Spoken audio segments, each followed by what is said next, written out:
ನಮಸ್ಕಾರ ಗೆಳೆಯರೇ, ಸನಾತನ ಜ್ಞಾನಕ್ಕೆ ಸ್ವಾಗತ. ಶ್ರೀರಾಮನಿಗೆ ವನವಾಸಕ್ಕೆ ಹೋಗಲು ಹೇಳಿದಾಗ ಲಕ್ಷ್ಮಣನಿಗೆ ಸಿಟ್ಟು ಬರುತ್ತೆ. ಆದರೆ ಶ್ರೀರಾಮನಿಗೆ ಯಾವುದೇ ದುಃಖ ಇರುವುದಿಲ್ಲ. ಅವನು ಇದಕ್ಕೆಲ್ಲ ಕೈಕೇಯಿ ಕಾರಣ ಅಂತಲೂ ಹೇಳೋದಿಲ್ಲ.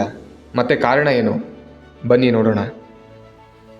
ದಶರಥ ಮತ್ತು ಕೈಕೇಯಿ ಶ್ರೀರಾಮನಿಗೆ ವನವಾಸಕ್ಕೆ ಹೋಗಲು ಹೇಳಿದಾಗ ಶ್ರೀರಾಮ ಅದನ್ನು ಒಪ್ಪಿಕೊಂಡು ತಾಯಿಯ ಆಜ್ಞೆ ಪಡೆಯಲು ಹೋಗ್ತಾನೆ. ಅಲ್ಲಿ ಲಕ್ಷ್ಮಣ, ಇದು ನನಗೆ ಸರಿ ಅನ್ನಿಸ್ತಾ ಇಲ್ಲ. ಮಹಾರಾಜರು ಸ್ತ್ರೀಯ ಮಾತಿಗೆ ಮರುಳಾಗಿ ವಿಪರೀತವಾಗಿ ಆಡ್ತಾ ಇದ್ದಾರೆ. ಜಗತ್ತಿನಲ್ಲಿ ಯಾವುದೇ ಮನುಷ್ಯ ಶತ್ರುವೇ ಆಗಿರಲಿ ಶ್ರೀರಾಮನ ಯಾವುದೇ ದೋಷ ತೋರಿಸೋದನ್ನು ನಾನು ನೋಡೇ ಇಲ್ಲ. ಈಗಲೂ ವನವಾಸದ ವಿಷಯ ಯಾರಿಗೂ ಗೊತ್ತಿಲ್ಲ. ನನ್ನ ಸಹಾಯದಿಂದ ಈ ರಾಜ್ಯದ ಶಾಸನವನ್ನು ಕೈಗೆತ್ತಿಕೋ. ನಾನು ನನ್ನ ಧನುಸ್ಸನ್ನೆತ್ತಿ ನಿನ್ನ ಪಕ್ಕ ಇದ್ದಾಗ ಎದುರಿಸಲು ನನಗಿಂತ ಹೆಚ್ಚು ಪೌರುಷ ಇರುವವರು ಯಾರಿದ್ದಾರೆ? ಇಡೀ ನಗರದ ಜನರೇ ವಿರೋಧ ಮಾಡಿದರೆ ನಾನು ನನ್ನ ಬಾಣಗಳಿಂದ ಇಡೀ ಅಯೋಧ್ಯೆಯಲ್ಲಿ ಜನರೇ ಇಲ್ಲದ ಹಾಗೆ ಮಾಡಿಬಿಡ್ತೇನೆ. ಯಾರ್ಯಾರು ಭರತನ ಪಕ್ಷ ವಹಿಸ್ತಾರೆ ಇಲ್ಲ ಅವನ ಹಿತ ಬಯಸ್ತಾರೆ ಅವರನ್ನೆಲ್ಲ ಕೊಂದು ಬಿಡ್ತೇನೆ. ಕೈಕೇಯಿಯ ಪ್ರೋತ್ಸಾಹದಿಂದ ತಂದೆಯವರೇ ನಮಗೆ ಶತ್ರುಗಳಾಗಿದ್ದಾರೆ. ನಾವು ಕೂಡ ಮೋಹ ಮಮತೆಯನ್ನು ಬಿಟ್ಟು ಅವರನ್ನು ಬಂಧಿಸಿ ಬಿಡಬೇಕು, ಇಲ್ಲ ಕೊಂದು ಹಾಕಬೇಕು. ಯಾಕಂದರೆ ನಮ್ಮ ಧರ್ಮದಲ್ಲಿ ಗುರುವೇ ಜ್ಞಾನವಿಲ್ಲದೆ ಕೆಟ್ಟ ದಾರಿಯಲ್ಲಿ ನಡೆದರೆ ಅವರನ್ನು ದಂಡಿಸಲೇಬೇಕು ಅಂತ ಇದೆ. ಶ್ರೀರಾಮನು ಉರಿಯುವ ಅಗ್ನಿಯಲ್ಲೇ ಹೋಗಲಿ ಅಥವಾ ಭಯಾನಕ ಕಾಡಿಗೆ ಹೋಗಲಿ, ನಾನು ಅವನಿಗಿಂತಲೂ ಮೊದಲೇ ಹೋಗಿರ್ತೀನಿ ಅಂತ ಹೇಳ್ತಾನೆ.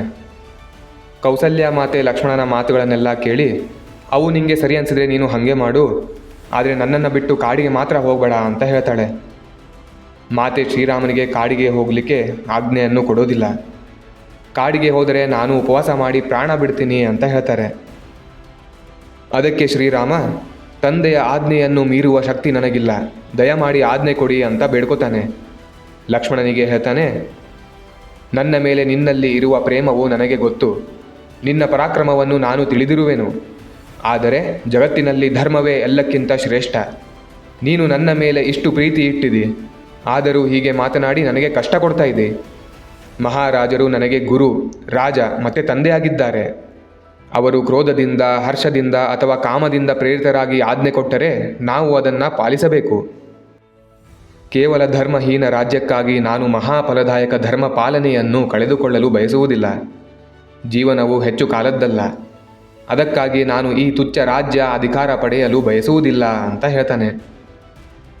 ಶ್ರೀರಾಮ ಹೇಳ್ತಾನೆ, ನಾನು ಯಾವತ್ತೂ ತಿಳಿದು ಅಥವಾ ತಿಳಿಯದೇನೋ ತಾಯಂದಿರ ಅಥವಾ ತಂದೆಯ ಯಾವುದೇ ಸಣ್ಣ ಅಪರಾಧ ಮಾಡಿದ್ದು ನನಗೆ ನೆನಪಿಲ್ಲ.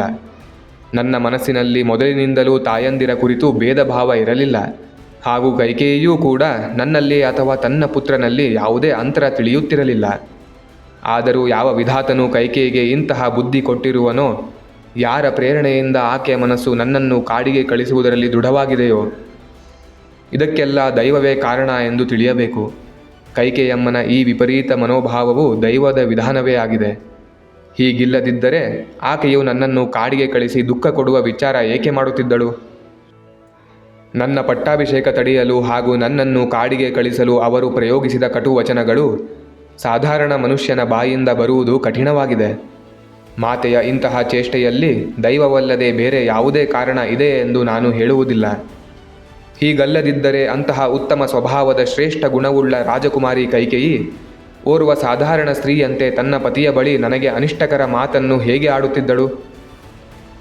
ನಮ್ಮ ಚಿಂತನೆಗೆ ಯಾವಾಗ ಏನು ನಿಲುಕುವುದಿಲ್ಲವೋ ಅದೇ ದೈವ ವಿಧಾನವಾಗಿದೆ. ಉಗ್ರ ತಪಸ್ವಿ ಋಷಿಗಳು ಕೂಡ ದೈವದಿಂದ ಪ್ರೇರಿತರಾಗಿ ತಮ್ಮ ತೀವ್ರ ನಿಯಮಗಳನ್ನು ಮುರಿದು ಬಿಡ್ತಾರೆ. ಲಕ್ಷ್ಮಣ, ನನಗೆ ವನವಾಸವೇ ಉತ್ತಮವೆಂದು ಅನಿಸುತ್ತಿದೆ. ಇದಕ್ಕೆಲ್ಲ ಚಿಕ್ಕಮ್ಮ ಕೈಕೇಯಿ ಅಥವಾ ತಂದೆ ಕಾರಣವೆಂದು ತಿಳಿಯಬಾರದು. ಇವರಿಬ್ಬರೂ ದೈವದಿಂದ ಪ್ರೇರಿತರಾಗಿದ್ದಾರೆ ಅಂತ ಹೇಳ್ತಾನೆ. ನೋಡಿ, ಇಂತಹ ಕಠಿಣವಾದ ಪರಿಸ್ಥಿತಿಯಲ್ಲೂ ತನಗೆ ಕೆಟ್ಟದಾಗುತ್ತಿದ್ದರೂ ಶ್ರೀರಾಮ ಬೇರೆಯವರ ಮೇಲೆ ಅಪವಾದ ಹಾಕೋದಿಲ್ಲ. ಅವನಿಗೆ ರಾಜ್ಯ, ಅಧಿಕಾರವು ಮತ್ತು ವನವಾಸವು ಎರಡೂ ಒಂದೇ. ಅದಕ್ಕೆ ಶ್ರೀರಾಮನಿಗೆ ತಪಸ್ವಿ ರಾಜ ಅಂತ ಕರೆಯೋದು. ತನ್ನನ್ನು ಅಷ್ಟು ಪ್ರೀತಿಸುವ ತಾಯಿ ತನಗೇ ಕಾಡಿಗೆ ಹೋಗಲು ಹೇಳ್ತಾರೆ ಅಂದರೆ ಶ್ರೀರಾಮನಿಗೆ ನಂಬುವುದು ಅಸಾಧ್ಯ.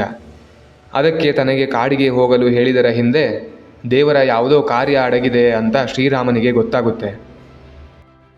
ಧನ್ಯವಾದಗಳು. ಹರೇ ಕೃಷ್ಣ.